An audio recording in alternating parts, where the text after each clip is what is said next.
आप लोग सीएम की बात बहुत चिंता कर रहे हैं, आप लोग मीडिया भाई। अरे आप तो कैसे युवकों को रोजगार मिले इसकी बात कीजिए, महंगाई कम कैसे हो इसकी बात कीजिए, ताकि विकास हो, शिक्षा का स्तर बढ़े। आज बहुत शिक्षा लेने के लिए लोग बाहर पढ़ने जा रहे हैं, क्यों? बिहार में क्यों व्यवस्था नहीं है?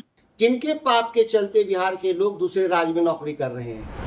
नमस्कार, मैं सुरभि मानसी और आपने देखना शुरू कर दिया है एकदम कड़क। तो बिहार में भारत के प्रधानमंत्री नरेंद्र मोदी के आगमन से विपक्ष के दल है जितने वो सक्रिय हो चुके हैं। बिहार में 2 दिवसीय दौरे पर आ रहे हैं प्रधानमंत्री नरेंद्र मोदी, जिसको लेकर विपक्ष नेता सभी तंज कसते हुए रुक नहीं रहे और अपनी बयानबाजी दिए जा रहे हैं। और क्या ये बयानबाजी है, आइए जानते हैं। आज बिहार आ रहे हैं, करीबन 50 साल से ऊपर परिवार की। देखिए, जब 2014 में वो जो चुनाव घोषणा किए लोकसभा के चुनाव में, वो सिर्फ घोषणा ही करते हैं। पूरा बिहार उनको इस 10 वर्ष में 11 वर्ष में रह के प्रधानमंत्री याद नहीं आया। अब जब चुनाव का वक्त आया है तो घोषणा कर रहे हैं 50,000 करोड़ का, जो मैंने भी न्यूज के माध्यम से देखा है। एयरपोर्ट का घोषणा ये, अरे आप चुनाव के वक्त में क्यों करते हैं? आपने कहा था 2 करोड़ युवकों को प्रत्येक वर्ष रोजगार देंगे, 2014 में एक भी युवक को रोजगार नहीं मिला। महंगाई आकाश छू रहा है, उसको कम करने की बात की तो आज महंगाई और ऊपर चला गया। बोलना और करने में फर्क है। ये जानबूझ के सौगात दे रहे हैं, काम धरातल पर कितना होगा वो तो वक्त बताएगा। लेकिन हमको लगता है ये चुनाव की घोषणा है इनकी, चुनाव में जनता को बेवकूफ बनाने का काम कर रहे हैं, ठगने का काम कर रहे हैं। लेकिन यह जनता सब समझती है। और आपको इस बार बता दें, आदरणीय नरेंद्र मोदी जी जो भी करें चुनाव के समय, आप देखे होंगे 1.5 महीना पहले भागलपुर में आके फिर घोषणा किसानों के लिए कर दिए। तो ये बिहार में चुनाव के वक्त आगे घोषणा, पहले आप काम नहीं कर सकते थे? इसलिए मुझे नहीं लगता कि ये घोषणा ही सिर्फ घोषणा रह जाएगा, काम नहीं होगा। लेकिन वक्त इसको बताएगा और जनता ये सब समझ रही है। बिहार में डबल इंजन की सरकार है और कह रहे हैं कि डबल इंजन की सरकार में बिहार आगे बढ़। भाई देखिए, बोलना और करने में फर्क है। आप बताइए, अगर ईमानदारी से सभी मीडिया भाई से हम पूछें कि बिहार में 25 से 30% लोग को काम नहीं मिलता है, बेरोजगार है, तो बाहर काम करने जाते हैं, मजदूरी करने जाते हैं। क्या आप यहाँ इंडस्ट्री नहीं लगा सकते थे? आप कहते हैं कि ये डबल इंजन की सरकार, मतलब एनडीए की सरकार जो बिहार में है वो काम कर रही है। शिक्षा का स्थिति क्या है, स्वास्थ्य का क्या सेवा हो रहा है, देखिए जाके लोगों गरीबों को क्या दिक्कत है। भागलपुर में सदर हॉस्पिटल है, वहां पर मेडिकल कॉलेज का हॉस्पिटल है, वहां पर एमआरआई में पैसे लिए जाते हैं एमआरआई करने के लिए। इसलिए क्या हो रहा है विकास धरातल पर देखिए।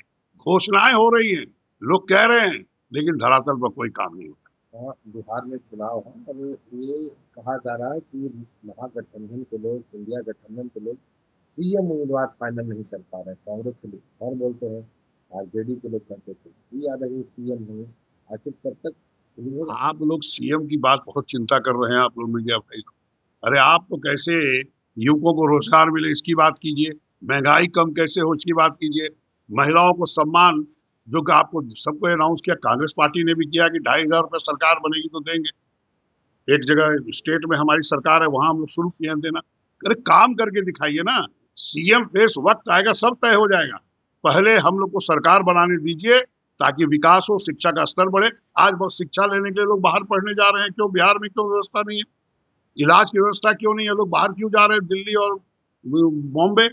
सवाल ये नहीं है, सवाल ये है कि धरातल पर काम करें। चुनाव के वक्त आके घोषणा मत कीजिए। जनता बिहार की इतनी मूर्ख नहीं है, इतना बेवकूफ नहीं कि आप कुछ भी बोल देते हैं। पहले क्यों नहीं कर रहे थे आप? कोई काम नहीं, इंडस्ट्री लगाने की बात नहीं करते। अंबानी और अडानी से इनकी बड़ी दोस्ती है, तो इंडस्ट्री बिहार में लगाते थे, युवकों को रोजगार मिलता। वो क्यों नहीं कर रहे हैं? तो आपको करने की इच्छा नहीं है। आदरणीय नरेंद्र मोदी जी को सिर्फ जनता को गुमराह करके वोट लेने का काम। अभी तक उस योजना का कोई भी अता पता नहीं है, धरातल पर शिलान्यास नहीं हो रहा है। तो भूल भी जाते हैं कि हमने कोई घोषणा भी किया था। और पार्लियामेंट के भीतर जो घोषणा होता है वो हम लोग गीता बाइबल से कम नहीं समझते। बाकी तो मन से घोषणाएं लोग भूलते रहते हैं, लेकिन पार्लियामेंट में भी घोषणाओं को जो भूल जाए प्रधानमंत्री जी और उनके सरकार के लोग, तो अब कहाँ अपील किया जाए। तो इसीलिए उनके आने और जाने का एक चुनावी वर्ष में रहेगा। नंबर 1 बिहार को बनाएंगे, बिहार का चुनाव खत्म हो जाएगा, गुजरात शुरू हो जाएगा, तो गुजरात को नंबर 1 तो पहले ही से है, फिर भी नंबर 1 बनाएंगे। महाराष्ट्र चुनाव हो जाएगा तो वहां नंबर 1 बनाएंगे, भूल जाएंगे कि गुजरात और बिहार के लिए भी कुछ कह के आए थे। तो इस तरह के वो पूरे 2-3 महीने जुमलों की बौछार, बारिश की जैसे बौछार होती है ना, पता ही नहीं चलता कि इतना बारिश होगा। तो मोदी जी के बारे में पता नहीं कितना बौछार करेंगे, जुमलों का बौछार करेंगे। पर बीजेपी के लोग कह रहे हैं कि जो प्रधानमंत्री नरेंद्र मोदी वादा किए हैं वो पूरा कर रहे हैं, विपक्ष के लोगों को दिख नहीं रहा है। अगर विपक्ष को नहीं दिख रहा है, अगर मान लीजिए मोतियाबिंद हो गया है, तो सरकार की ड्यूटी है ना ऑपरेशन करा देना। वो तो बता तो दे विपक्ष को कि कौन कौन काम किया है इन्होंने। पिछले 11 साल से प्रधानमंत्री हैं, 11 साल में वो बिहार को करीब करीब 2 लाख करोड़ के आसपास की परियोजनाएं उन्होंने दिया है। कुछ पूरी भी हुई है और कुछ अभी पाइपलाइन में है। वही 11 साल में मोदी जी गुजरात को 16 लाख करोड़ रुपए दिए, जो हमसे आधी आबादी है गुजरात की। हमको कितना मिलना चाहिए गुजरात के मुकाबले? 32 लाख करोड़। मिला कितना हमको? 2 लाख करोड़। यह भाजपा के लोग को इसलिए नहीं दिखाई देता है, जो एमएलए एमपी उनकी मिनिस्टर हैं, कि बेसिकली ये एमएलए एमपी बनने लायक है भी नहीं। ये केवल जो तनख्वाह है इनको मिलना चाहिए। बिहार की जनता भूखे मरे, बिहार की जनता का इलाज ना हो, बिहार की जनता की पढ़ाई लिखाई ना हो। और है ना, यहाँ बेरोजगारी रहेगा तो गुजरात के फैक्ट्रियों में बिहार के लोग खटेंगे। यही ये भाजपा के लोगों का। अरे भाजपा क्या बात करनी है, ये 40 टीम भाजपा बनाई है, प्रवासी सम्मेलन कर रहे हैं। बिहारी प्रवासी सम्मेलन देश भर में घूम घूम के कह रहा है कि आप बिहार वापस आइए। किनके पाप के चलते बिहार के लोग दूसरे राज्य में नौकरी कर रहे हैं और किस मुंह से वोट मांगने जाते हैं दूसरे राज्य में बिहारी जनता से? ये गाल बजाने वाले लोग हैं, कुछ भी कह सकते हैं। इनको बिहार और बिहार के विकास से मतलब नहीं, इनको सत्ता चाहिए। किसी भी तरीके से अपनी सुविधाओं से मतलब है, बिहार से कोई मतलब नहीं। अच्छा, तेजस्वी यादव चिराग पासवान की मुलाकात होती है, उसके बाद लोग कहते हैं कि एनडीए का चिराग पासवान धोखा दे रहे हैं, 2 युवा एक साथ हो जाएंगे कुछ दिनों में।